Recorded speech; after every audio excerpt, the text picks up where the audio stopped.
দর্শক, পৃথিবীতে দেখার মতো কত সুন্দর সুন্দর জায়গা আছে, স্পট আছে, রাস্তা আছে, আমরা অনেকেই জানি না। আজকের ভিডিওতে কিন্তু আমি তেমন একটা স্পট দেখাবো যা দেখলে আপনি পুরোই অবাক হয়ে যাবেন। এই জন্য আপনাকে পুরোপুরি ভিডিওটা দেখতে হবে। শুরুতেই এই রাস্তাটা দেখালাম, বেশ চমৎকার ছিল রাস্তা।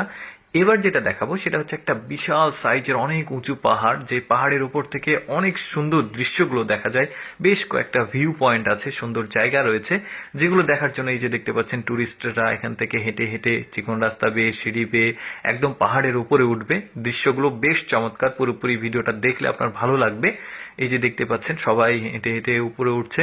আসলে পাহাড়ে যারা বসবাস করে তারা কিন্তু অনেক কষ্ট করে ওঠানামা করে, এরা তো টুরিস্ট, কিন্তু যারা পাহাড়ে বসবাস করে তাদের কিন্তু প্রতিদিন এরকম উঁচু নিচু রাস্তাগুলো বেয়ে উপরে উঠতে হয়, জিনিসপত্র ওঠানামা করতে হয়। তবে প্রযুক্তির উন্নতি হওয়াতে তাদের কাজটা একটু সহজ হয়েছে। তারা কিন্তু ড্রোন ইউজ করে, মানে তাদের যে ফসল ভারী জিনিসপত্র ওঠানামা করার জন্য, সেটাও একটু পর আপনাদেরকে দেখাবো।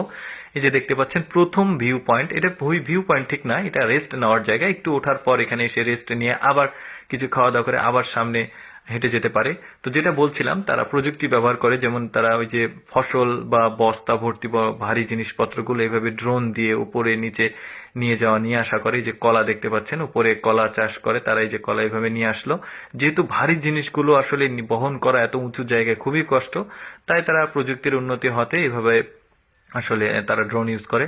এনিওয়ে, এই যে দেখতে পাচ্ছেন চিকন চিকন রাস্তা বেয়ে উঠে যাচ্ছে। এখানে কিন্তু রাস্তাটা একটু মানে অস্পষ্ট হয়ে আছে, কারণ এখানে অনেক দেখা যাচ্ছে গাছগাছালি। উপরে দেখতে পাচ্ছেন, গেলে আরো রাস্তাটা দেখা যাবে পুরোপুরি।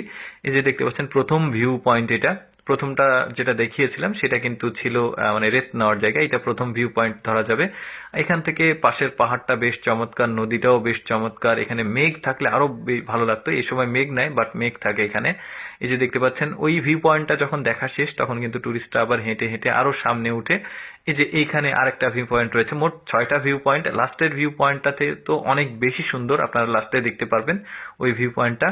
এই যে চিকন রাস্তা বেয়ে উপরে উঠে উঠে যাচ্ছে। ভারতেও কিন্তু এরকম অনেক জায়গা রয়েছে, তারপরে বাংলাদেশেও কিন্তু এরকম জায়গা রয়েছে। যারা বাংলাদেশ থেকে এইরকম সুন্দর জায়গা দেখতে চান তারা কিন্তু বাংলাদেশের চট্টগ্রাম বিভাগের ফেনীর এরিয়াতে রয়েছে, নাম চন্দ্রনাথ পাহাড়। সেই পাহাড়ে কিন্তু আপনার না, ফেনী না, ঠিক সীতাকুণ্ডুতে রয়েছে। সীতাকুণ্ডুতে আপনারা যেয়ে দেখতে পারবেন। সীতাকুণ্ডুতে কিন্তু এরকম একটা পাহাড় রয়েছে যার নাম চন্দ্রনাথ পাহাড়।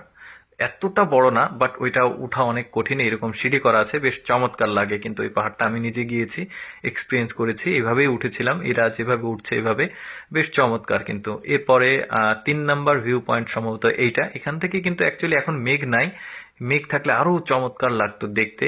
মেঘ কিন্তু এখানে থাকে এই ধরনের উঁচু জায়গাতে, প্রায় তো আমার মনে হচ্ছে যে 6 থেকে 7 হাজার ফুট উপরে মনে হচ্ছে এই জায়গাটা সমুদ্রপৃষ্ঠ থেকে। বেশ চমৎকার কিন্তু। এই যে দেখতে পাচ্ছেন এই চিকন চিকন সিঁড়িগুলো পেয়ে সবাই উঠে যাচ্ছে। এখানে পঞ্চম ভিউ পয়েন্ট মেবি এই জায়গাতে। বেশ চমৎকার, উপরে একদম উপরে আছে ওই ভিউ পয়েন্টটা। আমি চেষ্টা করি আমার এই লেটস গো ফেসবুক পেজের মাধ্যমে আপনাদেরকে এক্সেপশনাল ভিডিওগুলো দেখাতে। এরকম ভিডিও প্রতিদিন দেখতে ভালো লাগলে আমাদের পেজটিকে ফলো করতে পারেন। আর এই ভিডিওটি কেমন লাগলো কমেন্ট করে জানাবেন।